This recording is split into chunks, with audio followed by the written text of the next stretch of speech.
All right, so let's talk about Apache. Let's talk about a web server first. What is a web server?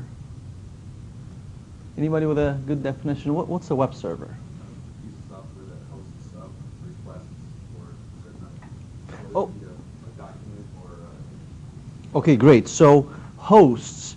So we are talking about a server that will require other clients to connect and to do something with those requests, right? Okay.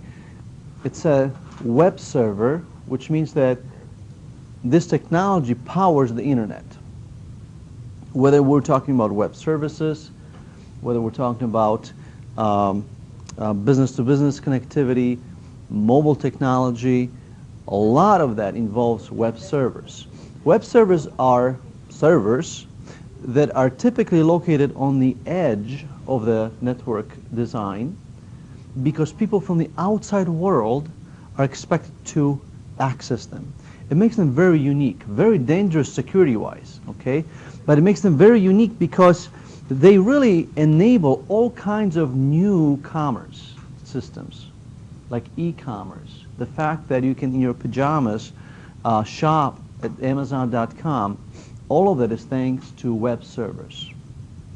Okay, so that's a web server. Now, from your brief research, what other web servers are there? What did you say? Proxy? Okay, proxy is not necessarily a web server of itself. Now, names are given to all kinds of things, but in general, proxy, and you will build a forward and a reverse proxy in this class, but a proxy is simply a technology of forwarding. Okay, that's a proxy. Did you find a company called Proxy or a product called Proxy, or perhaps maybe you just heard about Proxy somewhere?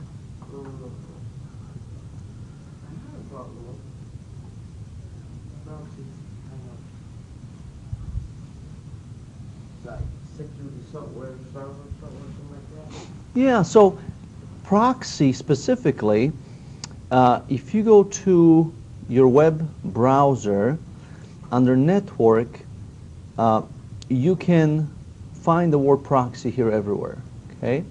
And this allows a browser to connect to a web server in a special way so as to perhaps get the internet from one server, but get maybe FTP traffic from another server, while the workstation all by itself is actually unable to talk to outside networks. That's one type of a proxy.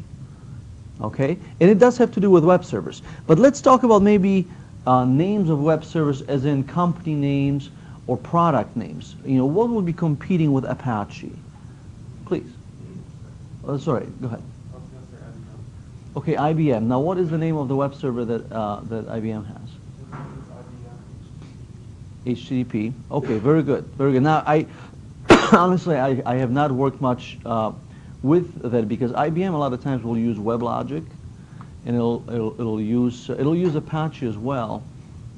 IBM uses WebSphere. WebSphere. You're right. WebSphere. Yeah, I was gonna. Yeah, it was WebSphere. You're right. IHS was when IBM took Apache source code, scratched out Apache and wrote in IBM.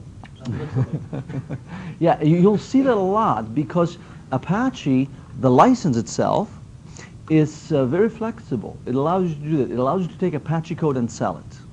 That's pretty strange. Yes, Terry. It's Oracle. Okay. Oracle has something called Oracle Application Server, and it runs on Apache. All right. So what other web servers? Go ahead. I've seen that out of Apple. Like I go to a site and then they don't have anything there, so it goes to error. NG. Okay. It's an HTTP and mail proxy server. So this again could be that little nuance of it being a proxy, which Squid, for example, is a proxy too. And what they do is they forward requests from one place to the other. Oftentimes they are used to manage bandwidth or like a cache system maybe. But many times it's Apache that's actually behind it as the actual web server. Yeah, I mean, there are many different projects. Well, let's look at it. So it is a web server and a reverse proxy server. So yeah, so it could be a web server. Let's see. What do we have in terms of history here?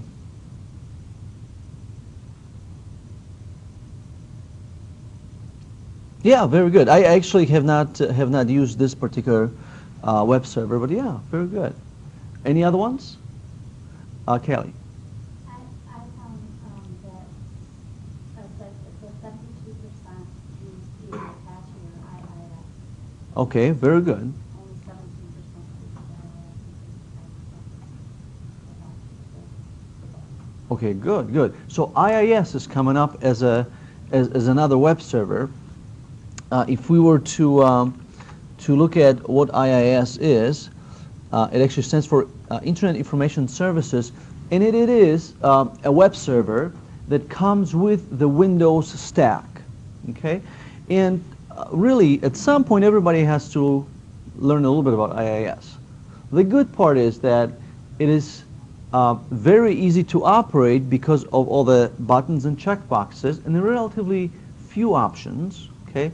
The real work with IIS goes in the registry settings where you can specify the capacity of it, and you can start working with ports and more details. Okay, but at the control panel, it is a very simplistic approach. Okay, very simplistic approach, and again, it's one of those things where the vendor actually intends to dumb it down, to make it so easy that you hardly need anyone working with it, right? Which is great if you're just looking for a basic site, or maybe a development site, or a department site, internal site for a company. Some software will require a specific web server. It'll say, unless you have IIS, we're not going to do anything with it.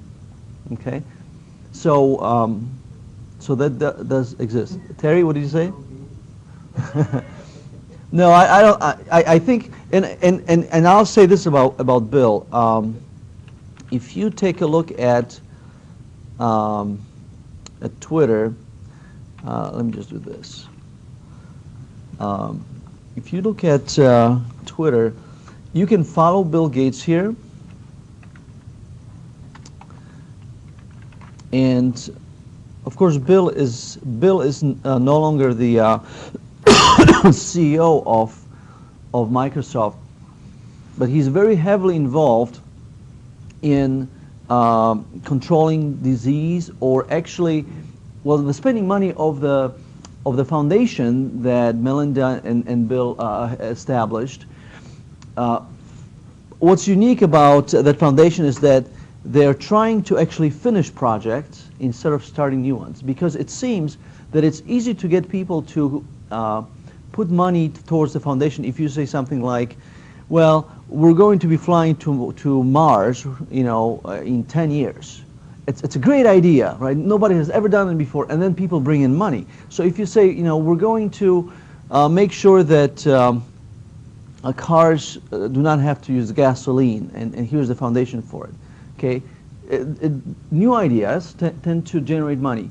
But when you have a disease like TB or malaria, which no longer make the news because they're controlled in most areas, what they're saying is that, hey, if we can put money to finish some of these projects that are not so pretty, okay, that we would do a great service. So you'll see Bill Gates involved in those things these days quite a bit, and that's nice.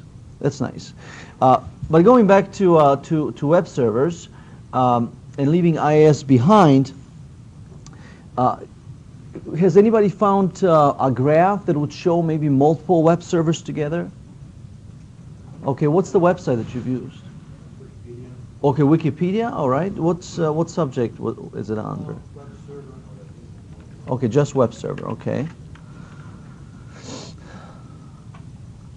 All right, and you found, And the market specialization. okay, right here. Okay, great. All right, so the black one is Apache here. And Microsoft, they really mean the IIS system.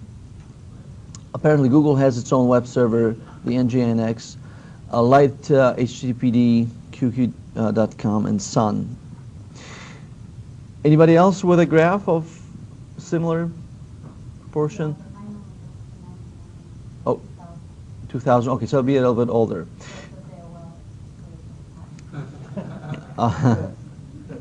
So NetCraft is a internet research company that does this kind of research, and we should say where do they say that these stats are coming from? NetCraft. There we go. All right. So NetCraft does this kind of stuff, and if we look at web server survey, there we go, for 2012. Okay, they're a little bit more detailed. There it is, right, where we can see right down to the current month. And going back from 1995, okay, where Apache really starts as a security project for the government. If we look at the config file, and we will very soon, you will see just the credits really going back to important government agencies.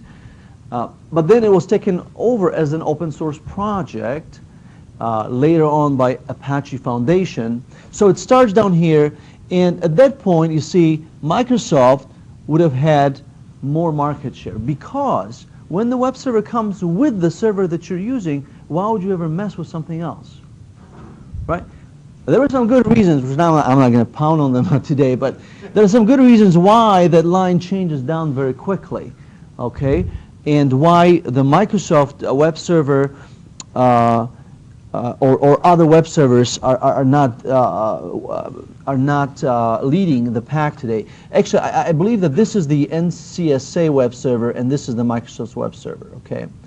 So I ran ahead of myself with some of those jokes.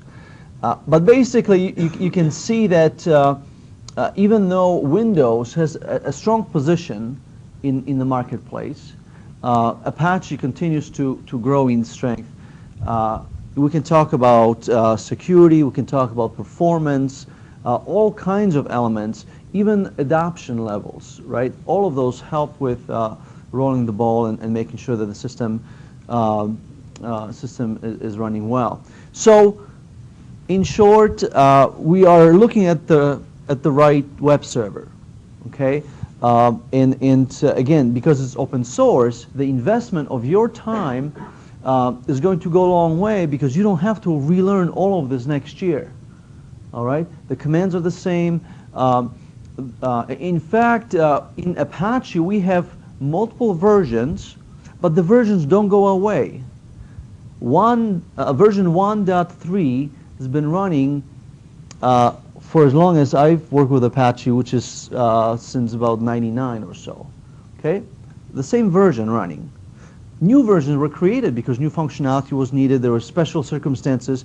So version 2.0 was created. Okay, still running today. New needs and new version was created. Version 2.2 still running today. And when you go to the Apache website and you go to download Apache,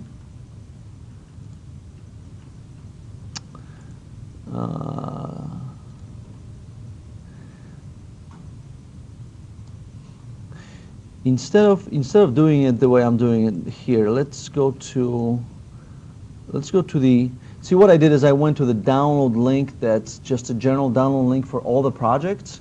Instead, I'm going to go to the Apache server project. There it is. And I want to show you that if you want to download Apache 2.2, then there's a download link, all right? If you want to download Apache 2.3, here's the download link. If you want to download Apache 2.0, here's the link. And they did actually remove the 1.3, but you can still download it, and if you wanted to, you can still use it. Okay? So what you see is that they are still maintaining previous versions that are years old. All right? And as you go from one Apache version to the other, it's not like everything changes. Okay? Some things do change, but the core of the system, the way you administer it and the way it works, is the same. All right, so now we are at the Apache server project page, and we have links to documentation. Okay, we can go ahead and read. You can see that deprecated 1.3 documentation, which is still here. We can preview the Apache license. Apache is such an important project to open source that they have their own license named after themselves. All right, they don't have to use GPL, or they basically have certain needs to make sure that that the license expresses exactly what they need. The license for Apache is very flexible, which is why Oracle uses their stuff in their product, which is why all kinds of systems will take the code, modify it, make some important changes, and then release it as their own. Red Hat for a while had a product which basically took Apache, added SSL, and then they sold it as their own web server, right? But that's great, because what we can do with Apache today is we can manipulate the source code, okay, without actually knowledge of C++. Okay, we can manipulate the source code at the command line while we are compiling, and to specify what it is that we want to include, what it is that we want to avoid, and to then come up with a custom system that works for us. All right, and we'll do that in this class as well. All right, so let's see. Let's see, what are some of the other elements here? Documentation. Let's jump quickly to documentation for the 2.0 version. And one thing that I want to bring your attention towards are the modules. Okay, Apache, like many successful open source projects, is modular. What that means is that instead of having one large program that always needs to be changed and adjusted, Apache is a very small program, and then it requires additional pieces to make whatever the beautiful outcome needs to be. So if you would like to run PHP with your Apache, you have to compile that module in, or you have to link that module. If you would like to have SSL, that also is a module. Okay. If you would like to run FTP also as Apache, you can include it as a module. If you want to have WebDAV, include it as a module. All right. So it has a modular approach to its design. I'd like you to take a look at these modules and start just thinking about them, because one of our classes is going to be based on you presenting about 10 to 15 minute presentation about one specific module. Okay, and there are modules here for just about anything. My favorite module is the spell module, because what it does is it allows the user to misspell the URL, which is, you know, a gross sin in web design and otherwise. But it allows the end user to misspell a URL, and then it'll try to match the closest URL that it has. And if you misspelled the URL in such a way that no URL can be matched, or that multiple URLs can be matched, it is going to give you a little menu to choose what URL you intended. Really nice. Not because people misspell. Okay, it's really nice when you migrate from Windows to Linux. What's the big difference between Windows and Linux, other than pathing, yeah. Uppercase and lowercase, so case sensitivity. So when you go from a Windows system that's not case sensitive to a Linux system which is case sensitive, and your URLs are in Google and spread across other websites, and people type them in the way they wanted to, and they worked, right? Now when you go into Linux, half of that stuff would be broken. So you use the spell module, and suddenly everything still works. Because the spell module looks at it and says, oh, you misspelled it, didn't you? Now, oh, let me go ahead and fix it for you, right? So nice modules that make our life easier at specific times.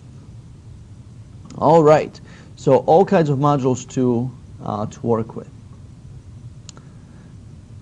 All right, so let's go ahead and take a quick look at how we will be installing Apache in this class.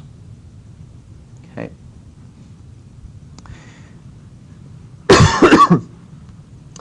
All right, in this class we're going to use the command line to do that. And the command line is going to be the little icon that says terminal. Okay, terminal.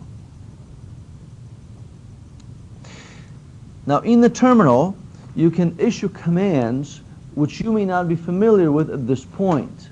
Okay, how many of you have taken any Linux classes?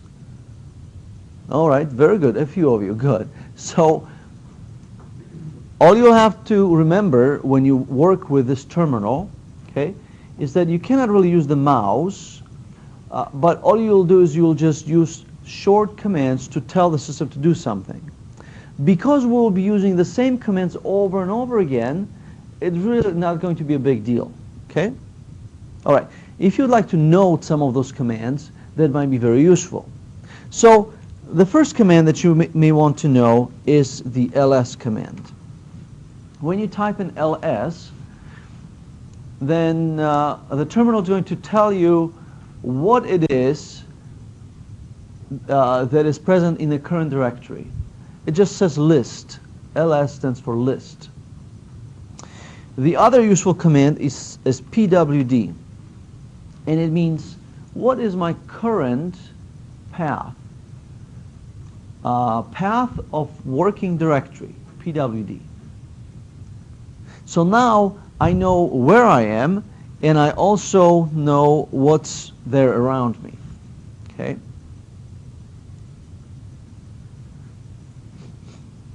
Okay, so here are a couple of commands. Now let's try an editor. Let me take a quick look if I mention that in Blackboard.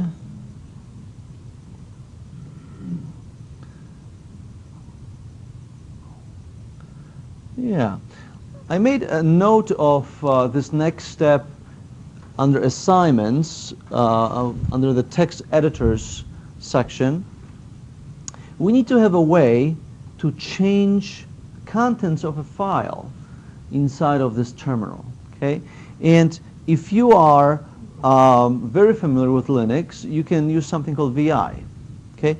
And if you're not, then don't try to learn it in this class. You can use a very useful editor called Pico. Let me make sure that we have Pico installed here. Yeah, Pico is here. The way Pico works is you just say Pico and then the name of the file. And that is just like a notepad editor. You can just type whatever you want. You can use the backspace. You can use the arrow keys. I know it doesn't sound like much, but you'll like that.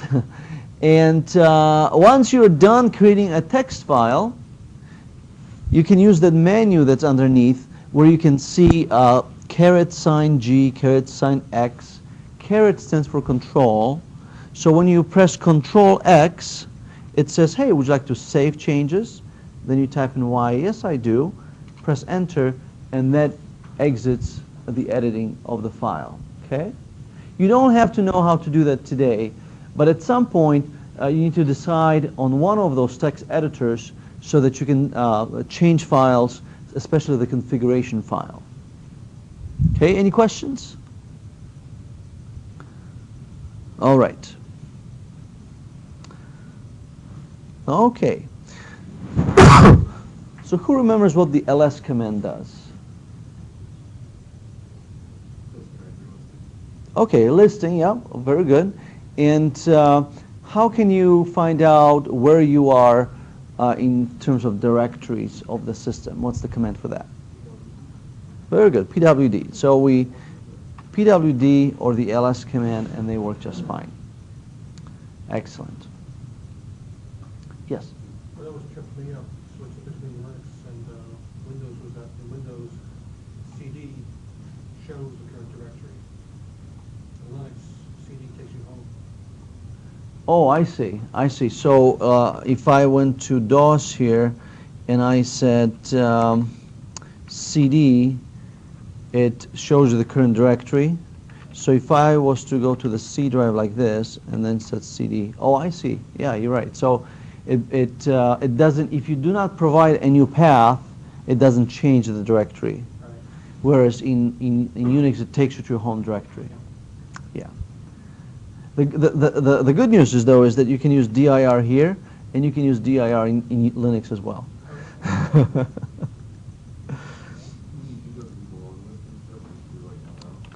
It depends on the. I think you can actually do like dir-l. Yeah. So. Yeah. So it's just alias to ls now? Right. Right.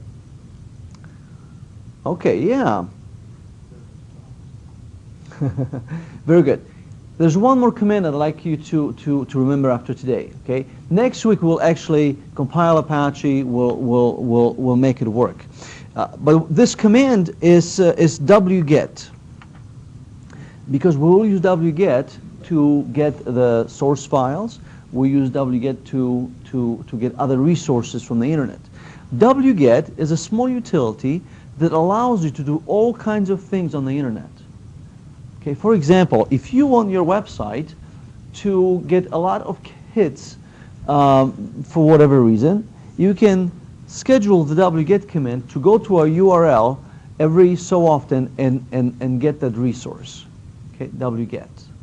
So if I said WGET http www.google.com, what the system will do is it's going to connect to google.com, it's going to download the index page, and it'll bring it back to our server. Okay? So it's not really a browser because it doesn't allow you to preview whatever it is that you downloaded. But now that I have this index.html, I could go ahead and open it. See, I can go to home, and here is my index page. This is the Google page that I just downloaded offline, and apparently the browser is starting. By the way, the browser inside of Knoppix is not called Firefox. It's called Iceweasel, because at some point the licensing of Firefox went against whatever project inside of Knoppix, so they just forked the source code from Firefox and basically called it the opposite. Yep. So this is the Google page that I downloaded. This is the Google page that I downloaded from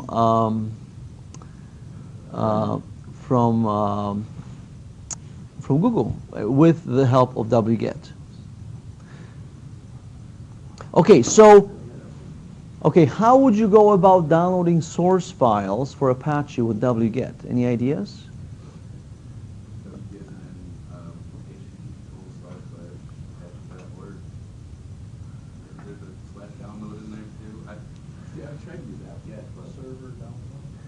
Yeah. So the reason why we're not going to use apt-get is because we are going to compile our own system.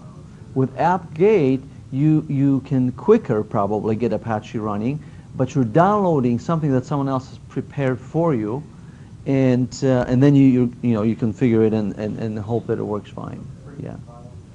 Right. So like in other distributions, you have yum, right? Or on Windows, you have some setup.msi.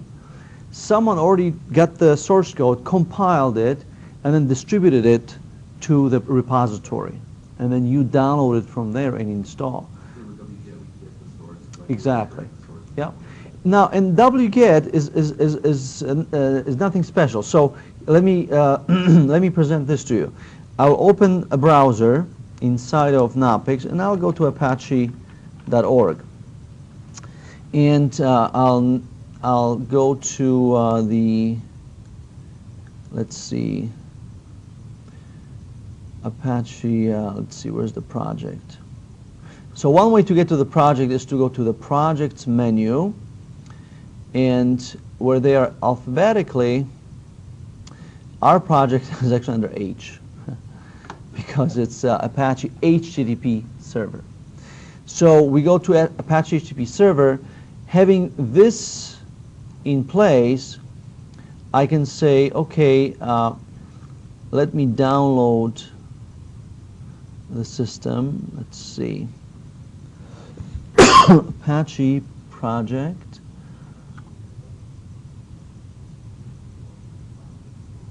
Download CGI, okay. And I'm just going to download the, what they call the legacy, the 2.0.64. So when I click on it, I now have a choice of what exactly are you trying to download. Would you like the Unix source code? Both of these are the same, but they're just compressed with different tools. One is with Jesus, one is with BZ2. Here is the Windows source code, or the Windows binary, so this is something already compiled, or here is the Windows binary with OpenSSL included. If you're running NetWare, this is your binary. So I will just grab the one right here. And so I have a save or download interface. I press OK. So that's one way to download Apache source files. The reason why I like WGET is because I don't have to navigate to all these places.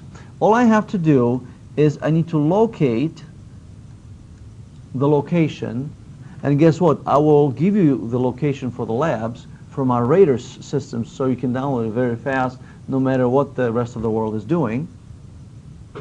And when you do that, you go to the command line, you provide the location, you say go get it, and WGET will go ahead and grab it, right? So WGET, and then whatever URL you're trying to get, to download, and it'll go ahead and download it for you. URLs only, or is it good? Well, it has to be a location of some of HTTP kind. I'm sorry, it has to be a URL. It can be an FTP server. Okay, it can be other. It could be HTTPS, but it has to be a universal location resource locator. Yeah, URL.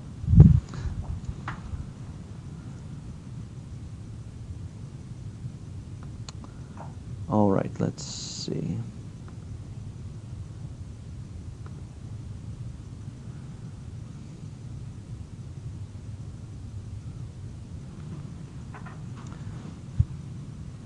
All right, very good. So if I was to preview what I just downloaded, I have this file which was downloaded with WGET, and then I have this file that's downloaded via the browser, and they're exactly the same. Okay, so today we learned the WGET command, and we can, with this command, download all kinds of things from the internet. So when I asked earlier about your experience with Apache, a lot of you said that you had no experience, but really you have used Apache many times, right? If 70% of the internet is running on Apache, then you probably interfaced with it. You just didn't really ask. One way to find out what is the web server the website is running, okay, is by inspecting what's called the HTTP header, because when you go to a website and you type in www.google.com, what happens is the next thing you see is a display. If we were to reverse this process, the browser displays or renders HTML, XML, JavaScript, and CSS after it downloads the page. The page has text in it with those languages. The page will not get downloaded until a request is sent up to the server. That request needs to have the page you're looking for, who you are, your IP address, the IP address of the server. So the sequence of that request and what makes that request, we call that an HTTP protocol. So it's a protocol for HTTP, or for the hypertext transfer protocol. A lot of times we redundantly use the word protocol, like IP. It's IP protocol. Well, okay, let's spell it out. It's Internet Protocol, right? So HTTP protocol is the language that the browser and the server use to communicate behind the scenes. So when you say www.google.com, HTTP header is created and it goes to Google, and then Google will respond by saying, hey, I have a page here that's this big in size. By the way, I run this web server. I can do compression. Would you like to do compression? Can you do decompress if I send it to you? There's some negotiation that takes place, and we go ahead and send out the page. Then the page gets downloaded, then rendered, and then you see it, right? So there's a lot of stuff behind the scenes. So to see what web server is being used by a system, you type in wget-s, and then follow up with the URL, and we'll just use the grcc.edu URL.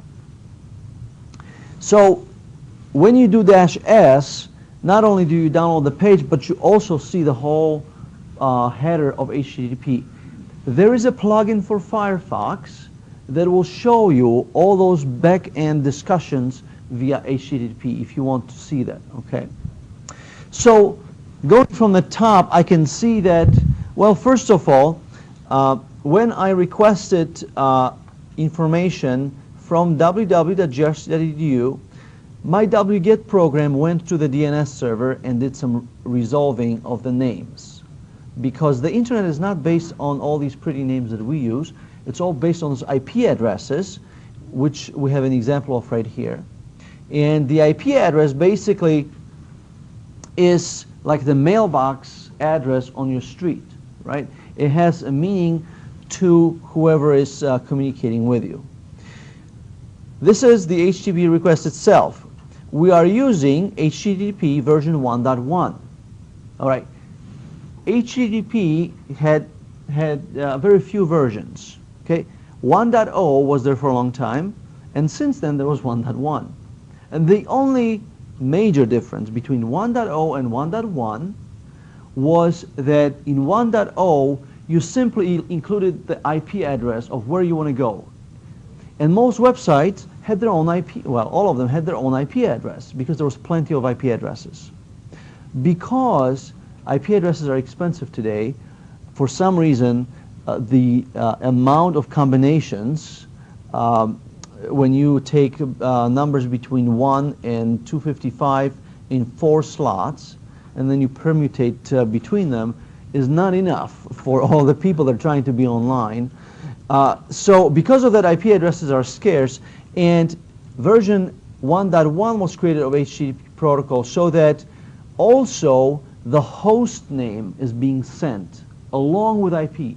So on a single server that has a single IP address, you can have many, many, many different websites. All right? And that makes pretty good sense. Otherwise, websites would be very expensive to have and to maintain. Then we have the date, and notice the information about the server that we're using. And you can see that the www.grcc.edu website is using Apache 1.3.31. All right? And it also is based on a Unix host. And by the way, it's running PHP version 4.3.6. When we compile our Apache system, you'll have the option of hiding this. If you know what you're doing, you can go into Apache code and put your name on that if you want to. All right, that's the nice thing about Apache, that you can basically obscure what it is that you're using, which is sometimes okay. Sometimes folks feel that is more secure because suddenly, people are not hacking you because you have some vulnerable version of Apache, right? Yeah. Instead of figuring out which vulnerabilities you're subject to, figure out which vulnerabilities are available for PHP 436. It's pretty easy. That's correct. Yeah. The only defense here is that just because I have PHP version 436 doesn't necessarily mean that I have the module in PHP that was vulnerable, right? Or that I have the firewall open perhaps on the port that requires that it is exploited. But yes, I mean, in any type of warfare, sharing more information about yourself is not going to be good. Most robots, most internet worms that are scanning for systems are going to take the easiest route. So if you're not displaying, they're going to skip you and they're going to go to someone who is displaying, right? That kind of information. But yes, this is called a server token, and you can display just the name of the web server. You can display some kind of a new name if you wanted to. The other side of the coin here is that if you do not display anything for this token, then the NetCraft survey is not going to be accurate, right? Now, does Apache Foundation really need to know that they are the first ones in terms of deployment? They'll be okay without it. There's enough knowledge of the project to skip it, but that's what the server token is used for. Okay. So this is how we can see inside of the request, and our helper here is WGET. Now, if at any time you get tired of the pages that get downloaded, because you can see that whenever you download the next HTML page, WGET is smart enough to save the new one as a new page, right? It'll just continue adding .2, .3, .4 so that it's not overwriting. You can use -- spider. And when you do that, then nothing gets downloaded. Okay, it just sends the request, it gets the request back, and it's fine. It's not going to download all the documents. WGET is really powerful because when you specify the right options, you can download the entire website with just one command. You can use -R, which is recursive, and you can say recurse into all URLs at 2 levels.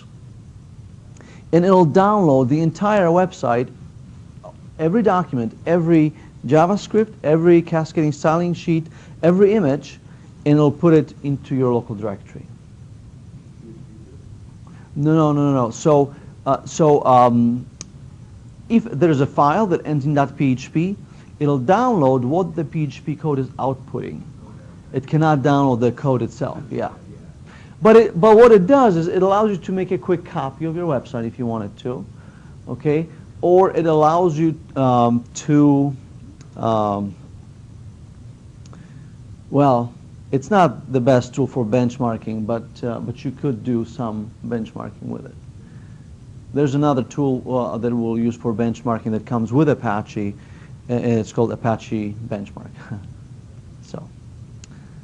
All right, very well, very well. So just a couple of commands to get us started, and we'll walk through the actual installation of Apache later on next week. All right. All right, very good. The next important piece of software that we want to talk about is the compiler. Okay, let's take the next 10 minutes or so to research open source compilers, and I'd like you to maybe look a little bit into the history of of the compiler, the C++ compiler, by the way. There's all kinds of compilers, but C++, okay? There should be really one that you find. But look into the history of the open source C++ compiler, because the C++ compiler brought a huge change to the industry. So let's see if you can find out what that is.